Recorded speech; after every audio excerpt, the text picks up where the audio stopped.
This is NC Spin, an unrehearsed discussion on issues of interest to North Carolinians. Now, here is your moderator, Tom Campbell. Welcome. You've heard and read the spin the media and the politicians have put on the issues of the day. To get the correct spin on what's going on in North Carolina, let's introduce you to our panel of experts. They include Becki Gray from the John Locke Foundation, syndicated columnist John Hood, NC Policy Watch's Chris Fitzsimon, and Dan Blue III, political analyst. We want to thank Brad Crone for sitting in for us last week. Well, there's a lot going on this week to include the court hearing on North Carolina's voting laws, the legislature's return and the hard work that's ahead of them, and two legal suits challenging redistricting and local voting. Let's get to it. After a second week of vacation, the legislature returned to Raleigh this week and had a full agenda. Neither the House nor the Senate had previously named the conferees to negotiate the two budgets that contained more than $700 million in differences. Meanwhile, Governor Pat McCrory continues to be more and more bold in opposition to positions taken by his legislature, opposing the Senate's further tax cuts, opposing a redistribution of sales taxes, policy decisions that are contained within the state budget, local government interference, and the desire to get a bond referendum on the ballot. Becki Gray, let's start by asking, what should we make of the fact that neither the House nor the Senate had named their conferees to this budget conference prior to the July 4th vacation? If they'd had some sense of urgency, wouldn't they have probably have named them and perhaps even had them working during the vacation period? Well, not necessarily, because Tom, one of the things that you have to remember is it's not just the legislators that are working on this, it's also the staff, and everybody needed a break. I mean, you've just greatly outlined exactly $700 million difference, huge differences in a lot of the policies that are in there. They had been talking about these things, hashing some of them out. They decided to take a break, and now they've come back kind of refreshed and ready to go. The staff has also had a break, which was an important thing. And even there are conversations going on. I mean, let's not fool ourselves. I mean, everybody knows where those decisions are ultimately going to be made. And I'm absolutely positive that decisions may not have been made, but the conversations were going on during the break. And now they're back, fresh, ready to go, and really getting down to work. But Dan, there's a lot of speculation going around that with so many differences and with sort of a lackadaisical start to this conference, there ain't no way in the world they're going to be able to pass a budget by the August 15th date that the continuing resolution expires. What's your thought? I don't know if they're going to be able to make it. They start off by taking a week-long break. I understand Becki's point about giving people some time to clear their minds, and they're talking about it in the background. But we'll really have to see what plays out over the next week or two to see whether they get off to a good start or whether it continues to be slow. Chris, I want to ask, what do you make of Governor McCrory's new opposition, particularly to a lot of these Senate positions? Well, you know, we saw this a little bit in the last session when he clearly sided with the House over teacher assistants and Medicaid cuts and other things. It's not. I think the difference might be that he seems to be more aligned with the House, although there are some things he agrees with the Senate on. But the tone he has taken lately, we're going to talk about it later in the show, but a tone describing the Greensboro redistricting plan as a process as shameful. If they want to run for city council or mayor, they should. I think increasingly his rhetoric is a little more strident, but I'm not sure he's having any more impact on the decisions made by the Senate. John, let's get to some of the specifics of the governor's opposition. He says he's opposed to more tax cuts, that he thinks we ought to give some time to the tax cuts that were passed in 2013 to see what kind of effect they have before more. What do you think? Well, I generally agree with the governor on that point, except that there are some specific issues that need to be addressed, like restoring a deduction they shouldn't have gotten rid of in the first place for medical expenses. That actually makes the tax code more neutral, because if we give a tax break for people who get generous health insurance, so you don't have to pay taxes on premiums and payouts, but then you pay taxes when you spend your own money, that's actually a bias. They shouldn't have made that bias worse. They should have left it alone or made it better. So there are some specific things I suspect the governor would support. What he's talking about, I think, is generalized rate reductions in addition to the corporate tax cuts that are already built into the system. Becki, Mike Walden, the economist at NC State University, did an op-ed piece just recently in which he said he questioned whether or not North Carolina's economy is stumbling, to use his words, citing the fact that our gross domestic product actually was stagnant in 2013 because of the stronger dollar international trade may be down a little bit. Is there any thought in the process of these tax reductions you think the governor might be having so far as maybe, wait a minute, let's just hold on here and see what this economy is doing before we go cutting taxes more? Well, or is that incentive to cut more? Well, the Senate believes that it's an incentive to cut more. They've been much more aggressive in additional tax cuts. The governor and the House have taken a position of let's wait and see, much like you alluded to, of we've had these comprehensive tax cuts, transformational tax reform in 2013. A lot of those things went into effect just in 2014. Let's hold back a little bit. As John mentioned, the corporate tax is going to go down an additional tick. There'll be some other things, but the governor and the House very much want to wait and see, and as you mentioned, see how the economy's recovering and make sure that we're thoughtful about additional things. Chris, there's a growing opposition to this redistribution of the sales tax, and Governor McCrory seems to be leading that chorus too. Well, he actually has said that this is the first time he may have used these words about the budget, that there's no room for compromise on this as far as he's concerned, and he wants it out of the budget. He will veto a budget if that's in it. So that's a pretty clear message, I think, and I think that'll have to come out of the budget or be dramatically changed. One thing I was going to say, that in terms of his rhetoric, the other strong words he's using is that all the policy changes, we've talked about this, in the budget's 504 pages, then you had a couple hundred pages of committee report. I remember about 10 years ago in this show, then Republican Party Chairman Tom Fetzer brought the budget in here and dropped it to make some dramatic... Slammed it on the table, well, I looked remember? it up. That budget was less than 300 pages. If we did that today, we'd have to get a new table for NC-SPEN. There's so much policy in there, and the governor's right about that. Dan, what's the speculation? Do you think there's any chance governor may veto this budget? I think he will. I don't know that it's going to go very far, but that's his weapon. It's the one that he's got to use. It's his big club. That's his big club. We've still got so much work to do on it. I mean, they are just barely beginning this process, and lots Probably of premature to speculate. I think so, yeah. And I just wanted to point out too, beginning this week, there are 16 legislative days left until that continuing resolution. Wow. And there's also the American Legislative Exchange Council conference next week where some legislative leaders are going, so that might actually delay things a little bit. Well, if you like NC-SPEN and you want more, be sure to visit our website, ncspen.com, or NC-SPEN on Facebook. We've got exclusive video footage you can't get anywhere else. Plus, you can read perspectives from opinion leaders across our state. Get more balanced debate from the Old North State at ncspen.com, NC-SPEN on Facebook, or at NC-SPEN tweets. When we come back after these messages, we're going to talk about the election law hearings. NC-SPEN will return after these messages. 98% of farms are family farms. Families that believe in values like hard work, faith, and integrity. Farmers care for their crops, land, and animals because it's their passion and it's the right thing to do. They take pride in raising healthy, affordable food for your family and their own. Their livelihood depends on it.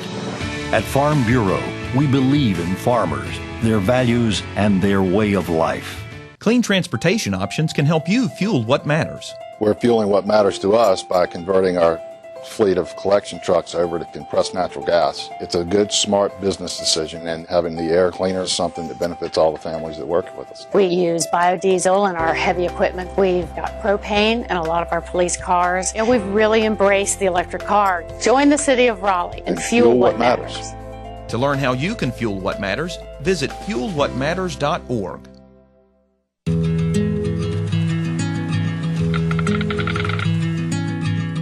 The cost of everything has gone up dramatically over the last 75 years.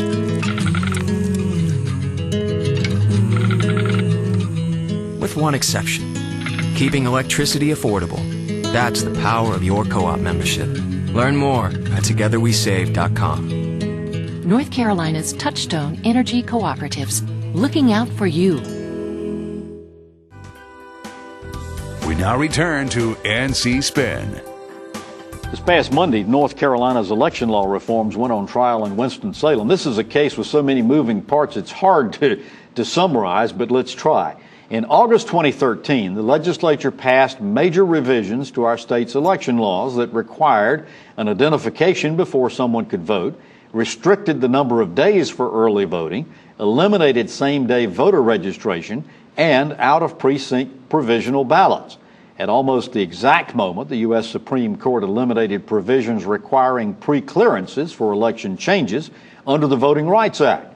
The day Governor McCrory signed the bill, the state NAACP and League of Women Voters initiated lawsuits to overturn the law, saying it was unconstitutional, violated the Voting Rights Act, and restricted minorities from voting. Last July, U.S. District Court Judge Thomas Schroeder ruled the plaintiffs stood little chance of prevailing and said the new laws could take effect as scheduled. The plaintiffs appealed to the U.S. Fourth Circuit Court of Appeals. That body reversed Schroeder's decision.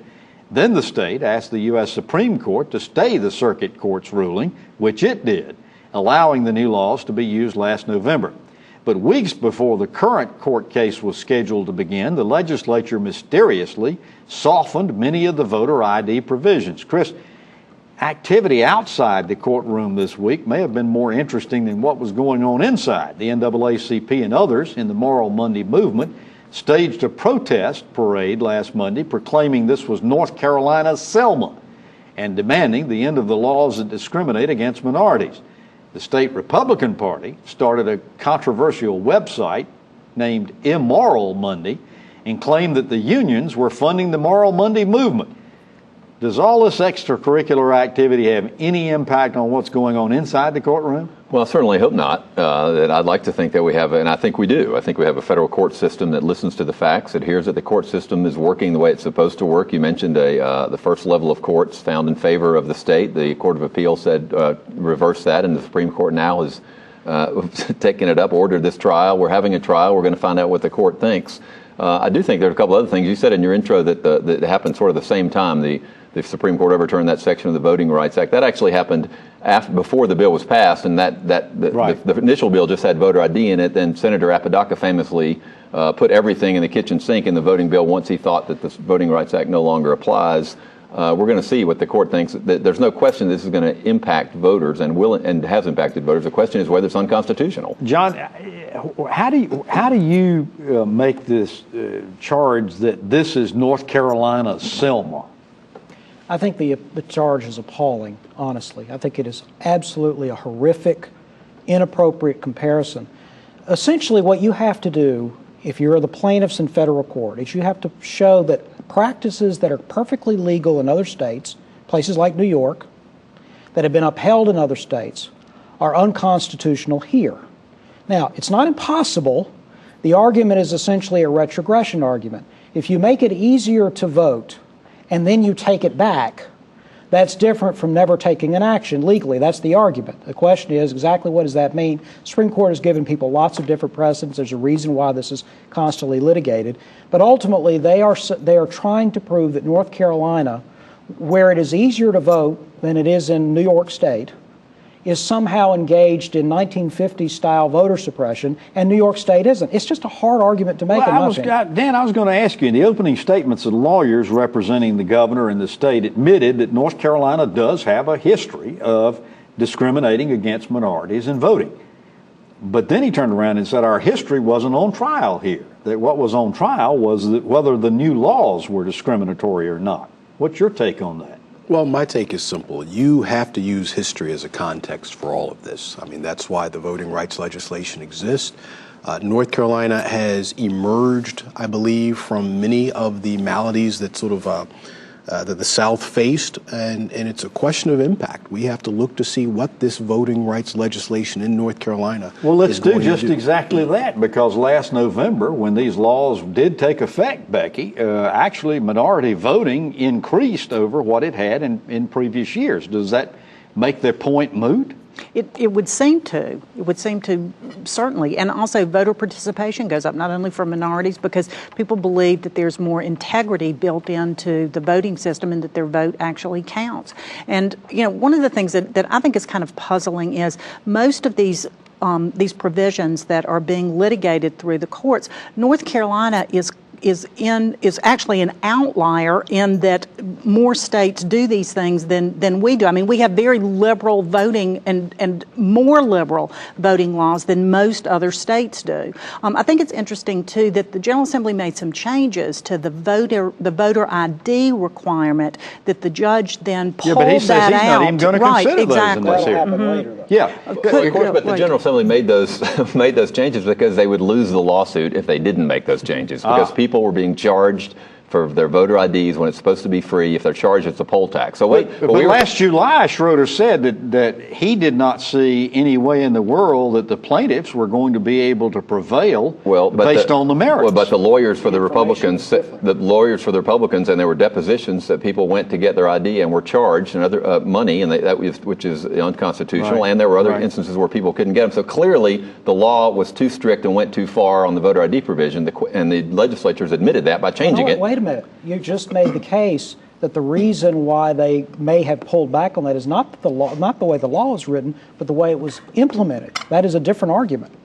Well, okay, if it's supposed to be under the law free, but for some reason the state wasn't doing it, that's not that the law was too strict, that's that the state wasn't implementing the law accurately. I mean, admittedly, it clearly was illegal. Well, let's sort of get to the bottom line of this thing, because we understand this case could go on for 2 to 3 weeks. There are, 200 witnesses that are going to be examined during the course of it. It could be easily August before the judge rules on the merits of the case. Then we turn around and it's almost sure we're going to have an appeal, isn't it? Yes. Whoever wins. Yeah, we're going to have an appeal. So now we are 6 months away. We're September. We're 6 months away from the primary elections. Can all of the peanut butter and jelly work out together here? Well, what the courts have done before is to allow the provisions to move forward through the elections. Everything doesn't, all the peanut butter and jelly doesn't have to be done yet. There have been some courts that have stayed certain rules, like voter ID rules, when they were implemented too late to have people be able to understand them. Now, that's not the case here, but in general, I think plaintiffs have a difficult case. Well, I think with this going on for as long as it is, we probably will talk about this again on NC Spin. And while you are checking on your peanut butter and jelly, we're going to take these messages and come back. And after that, we'll talk about local elections and redistricting. NC Spin will return after these messages.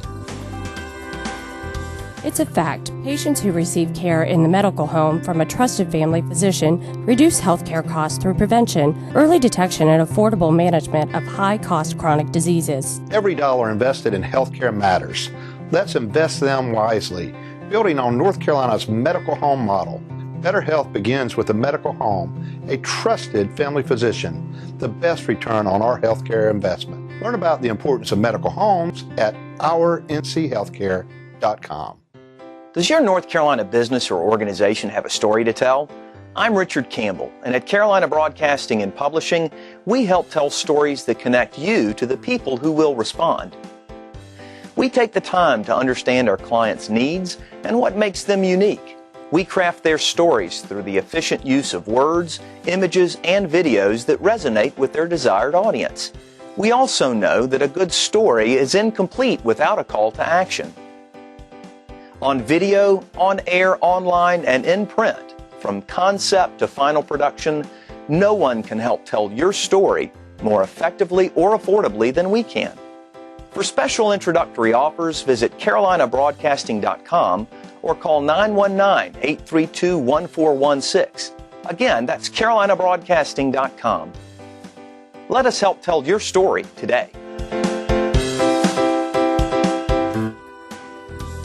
We now return to NC Spin. Lawsuits in Wake and Guilford County are challenging the legislature's authority to design voting districts and the way a city can be governed.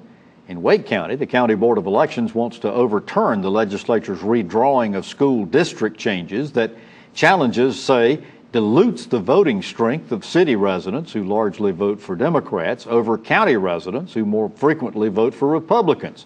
In Greensboro, the legislature restructured and redistricted city council seats, resulting in the double bunking of some incumbents in upcoming elections.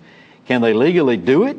Norma Houston, longtime chief legal counsel to the Senate President Pro Tem and now a faculty member at the UNC Law School, says it's unusual for the legislature to get involved in local matters, but they have the authority to do so. Says Houston, the General Assembly can charter a city, it can decharter a city, it can merge counties, it can create new counties or cities. It has the power to do what it likes. Dan, if you agree with Norma Houston that the legislature has the legal authority to make these changes, the question then becomes whether or not it's the right thing to do. What's your take on the policies and fairness of it? Well, I think Norma's absolutely correct in that the cities and the counties are subject to the almost absolute power and authority of the legislature, subject to any constitutional provisions that protect them.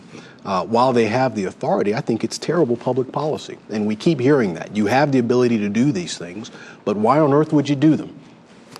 Nancy Vaughn, Becki, the mayor of Greensboro, says that there's strong constitutional issues at stake here, specifically the right for the voters to be able to determine what kind of government they want. This law would prevent them from having a referendum to decide this. What's your take on the statute so far as it relates to the constitutional issues? Is she right? Well, as I understand it, I mean, there was a statutory provision for Greensboro to be able to choose its form of government and its voting districts, and the General Assembly took that away under statute. They can do that. You know, as Dan has mentioned, the General Assembly cities and counties are the creation of, or cities are the creation of the General Assembly. Yeah, but Mayor Vaughn says, wait a minute, this is the only city in North Carolina where the legislature specifically says they cannot have a referendum to determine the form of government, therefore they're being discriminated against, and it's unconstitutional. Well, we'll see about the unconstitutionality of it. There's a lawsuit about this, but there's no question it's terrible public policy, and we haven't talked yet about the heavy-handedness of the process that was used to pass this. The House was asked to vote on this without ever seeing the new plan. There's a compromise. It was brought to the House floor. It was defeated. Then they took it off the House floor, brought it back. Arms were twisted. No debate was allowed. Some Republicans in the Guilford County delegation, most notably Republican John Blust, who's no liberal, was furious and demanded that there be a referendum and didn't support it. And I think he's right. He was. I think this is a disgrace. John, at the heart of this issue, basically, as I understand it, is the at-large election of representatives to school boards, city councils, whatever like that. If the legislature, well, first of all, why is the legislature opposed to this? And secondly, if they're so opposed to this at-large provision of voting in cities and counties and school boards and so, why not do away with it for the whole state? Why pick on Wake County and Greensboro? I understand that argument. I don't think it's very persuasive. You can really argue that when a city or a county gets to a certain size, districts are more appropriate than at-large. You could actually make a consistent argument that, say, municipalities or localities over... But they're not doing it for other cities. What I'm saying is, you could say all large cities or all large counties, here's the policy, but then smaller places, at-large elections make sense. I actually think that's right, but you're correct. They're not applying the standard consistently. But to say that districts are better than at-large in Guilford County is not to say that that should be true in every town in the state. You can make a distinction. The legislature just isn't doing it consistently. All right, Dan, you're our lawyer on this panel. What should we expect from these lawsuits? We've heard what Norma Houston had to say. And should Trudy Wade be concerned about really serious opposition or her Senate seat in 2016? I think she should be concerned with opposition. As far as the legality of these things is concerned, I'm worried that the General Assembly simply does have the power and the authority to do these things. I don't understand why they want to muck around in someone else's mess, but they can't seem to keep themselves from doing it. Is Governor McCrory stirring this pot having any impact at all, or is he just making the legislature mad? Well, in this case, he didn't have a say in it because of the nature of the bill. He's saying about it. I know, but I don't think it's changed anybody's minds. I think a lot of members voted for this, even though they didn't like it. All right. After these messages, we're going to ask the panel to tell us something we don't know. NC Spin is brought to you in part by the North Carolina Farm Bureau. The Farm Bureau and Agriculture. We keep North Carolina growing. Hi, I'm Linda Loveland. I want the best for my kids. Feeding them foods they like within my budget is a priority. But what do we really know about these foods? North Carolina farmers and food experts give you a website to find it all. FeedTheDialogueNC.com, a place where moms like you and me can learn more about the foods we eat and the farmers that feed us. Check it out, add your input, and help feed the dialogue. Let's talk food at FeedTheDialogueNC.com. Every year, North Carolina patients undergo 635,000 same-day surgeries. 72% of these surgeries are performed in our highest-cost hospital facilities, adding as much as $2,000 to every procedure. The state's outdated Certificate of Need law prevents competition from lower-cost, higher-quality same-day surgery centers, inflating healthcare costs and limiting patient choice. Tell state lawmakers it's time to lower healthcare costs now. It's time to make a simple fix to an outdated law, increasing patient choice and lowering healthcare costs now.